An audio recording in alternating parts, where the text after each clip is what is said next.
നമസ്കാരം. കർക്കിടക മാസത്തിലെ നാലമ്പല ദർശന വിശേഷങ്ങളൊന്ന് കണ്ടാലോ? ഞങ്ങളുടെ യാത്ര കോട്ടയം നാലമ്പലത്തേക്കായിരുന്നു. 45ഓളം അംഗങ്ങൾ ഉണ്ടായിരുന്നു. രാമായണ മാസത്തിലെ ഏറെ പുണ്യപ്രവൃത്തിയാണ് നാലമ്പല ദർശനം. ദശരഥപുത്രന്മാരായ ശ്രീരാമൻ, ലക്ഷ്മണൻ, ഭരതൻ, ശത്രുഘ്നൻ എന്നിവരുടെ ക്ഷേത്രങ്ങളിൽ ദർശനം നടത്തുകയാണ് ഈ നാലമ്പല ദർശനം കൊണ്ട് ഉദ്ദേശിക്കുന്നത്.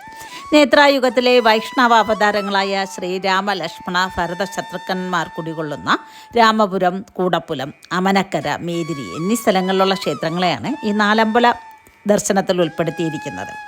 കോട്ടയം ജില്ലയിലെ രാമപുരം പഞ്ചായത്തിൽ 3 കിലോമീറ്റർ ചുറ്റളവിൽ സ്ഥിതി ചെയ്യുന്ന ഈ ക്ഷേത്രങ്ങൾ മറ്റു ക്ഷേത്ര രീതിയിൽ നിന്നും വ്യത്യസ്തമാണ്. അതായത് നമ്മൾ ആദ്യം എത്തി ശ്രീരാമസ്വാമിയെ വണങ്ങിയതിന് ശേഷം സഹോദരങ്ങളെയും പോയി തൊഴുത് തിരിച്ചു വന്ന് ശ്രീരാമസ്വാമിയെ തൊഴുമ്പോഴാണ് നമ്മുടെ ക്ഷേത്ര ദർശനം പൂർത്തിയാകുന്നത്. വൈകുണ്ഠവാസിയായ ഭഗവാന്റെ വിശ്വരൂപം കാണിക്കുന്ന പ്രതിഷ്ഠയാണ് ഈ നാലമ്പലത്തിലുള്ളത്. ശ്രീരാമനും ലക്ഷ്മണനും ഭരതനും ശത്രുഘ്നും എല്ലാം ഞാൻ തന്നെയാണെന്നത് കാണിക്കുന്നു. ഈ ക്ഷേത്രങ്ങൾക്ക് സഹസ്രാബ്ദങ്ങളുടെ പഴക്കമുണ്ട്. നാലമ്പലത്തിൻ്റെ 4 ക്ഷേത്രങ്ങളുടെയും അടുത്തായി ശക്തി സ്വരൂപിണിയായ ദേവീക്ഷേത്രങ്ങളും ഉണ്ട്. കലിയുഗത്തിൽ ഈശ്വര സാക്ഷാത്കാരത്തിനും ഭഗവത് പ്രീതിക്കും രാമനാമ ജപവും ശ്രീരാമ അംശാവതാര ദർശനവും പുണ്യമാക്കിയതിനാൽ പൂർവീയ കാലം മുതൽക്ക് തന്നെ നാലമ്പല ദർശനത്തിന് പ്രാധാന്യമുണ്ടായിരുന്നു. ഒറ്റ ദിവസം കൊണ്ട് ദർശനം നടത്തുക എന്നതാണ് ഏറെ പുണ്യം. ഈ നാലമ്പല ദർശനത്തിന് കേരളത്തിൻ്റെ എല്ലാ ഭാഗത്തു നിന്നും ആൾക്കാർ എത്താറുണ്ട്. ഈ നാലമ്പല ദർശനം കൊണ്ട് നമുക്ക് കിട്ടുന്നത് ഉദ്ദിഷ്ടകാര്യം, സദ്യം, മുജ്ജമ്മ പാപ പരിഹാരം, ദുരിത നിവാരണം, സന്താനലബ്ധി എന്നാണ് വിശ്വാസം. ഐതിഹ്യമായി പറയുന്നത് ഇപ്രകാരമാണ്. സീതാദേവിയുടെ ദേഹവിയോഗത്തിന് ശേഷം അയോധ്യ വിട്ട ശ്രീരാമൻ സീതാ അന്വേഷണത്തിന് താൻ സഞ്ചരിച്ച വഴിയിലൂടെ ഒരുപാട് യാത്ര ചെയ്തു. അങ്ങനെ കാടും മലയും നദികളും കടന്ന് രാമപുരം എന്ന സ്ഥലത്തെത്തി. അവിടെ ഒരു മരച്ചുവട്ടിൻ്റെ കീഴെ വിശ്രമിച്ചു. ആ അന്തരീക്ഷം സ്വാമിക്ക് വളരെയധികം ഇഷ്ടപ്പെട്ടു. അവിടെ വസിക്കാനായി തീരുമാനിച്ചു. അങ്ങനെയാണ് ആ സ്ഥലം രാമപുരം എന്ന് അറിയപ്പെട്ടത്. ജ്യേഷ്ഠനെ കാണാതെ ലക്ഷ്മണൻ, ഭരതൻ, ശത്രുഘ്നൻ ഇവർ അന്വേഷിച്ചിറങ്ങി. അവരും ഇവിടെ എത്തി ജ്യേഷ്ഠനെ ആരാധിച്ചു. അവർ 3 പേരും അടുത്ത് തന്നെ വാഴാനുള്ള ആഗ്രഹം പ്രകടിപ്പിച്ചു. ശ്രീരാമസ്വാമി അവർക്ക് അതിനുള്ള അനുമതി നൽകി. അങ്ങനെ ലക്ഷ്മണസ്വാമി കൂടപ്പുലത്തും ഭരതൻ അമനക്കരയിലും ശത്രുഘ്നൻ മേദിരിയിലും വസിച്ചു. പിൽക്കാലത്ത് ഇവിടെയെല്ലാം ക്ഷേത്രങ്ങൾ വന്നു. മഹാവിഷ്ണു ഭഗവാന്റെ 7 അവതാരമായ ശ്രീരാമസ്വാമിയാണ് ക്ഷേത്രത്തിലെ മുഖ്യ പ്രതിഷ്ഠ.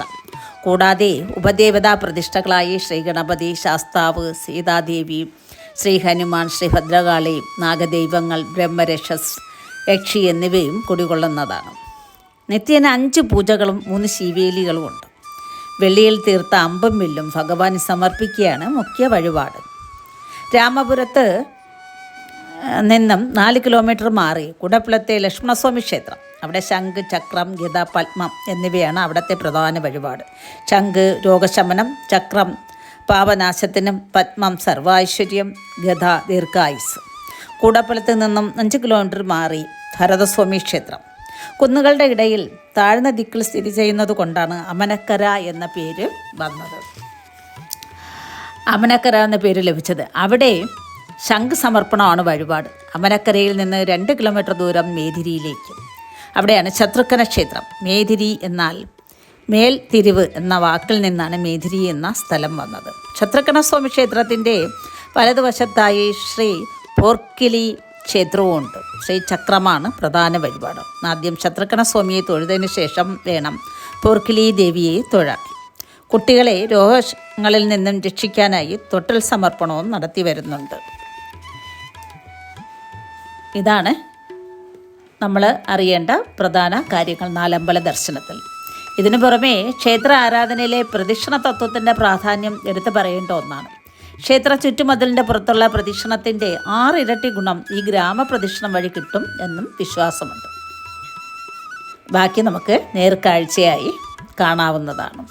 എന്തുകൊണ്ടും നമ്മൾ നാലമ്പല ദർശനം നമുക്ക് നല്ലൊരു ആത്മസംതൃപ്തി ലഭിക്കും. അതുപോലെ തന്നെ ഭരതക്ഷേത്രത്തിൽ മീനൂട്ടുണ്ട്. അതും നല്ലൊരു വഴിപാട് തന്നെയാണ്. തീർച്ചയായും ഒരിക്കലെങ്കിലും കർക്കിടക മാസത്തിലെ നാലമ്പല ദർശനത്തിനായി ഇറങ്ങുക.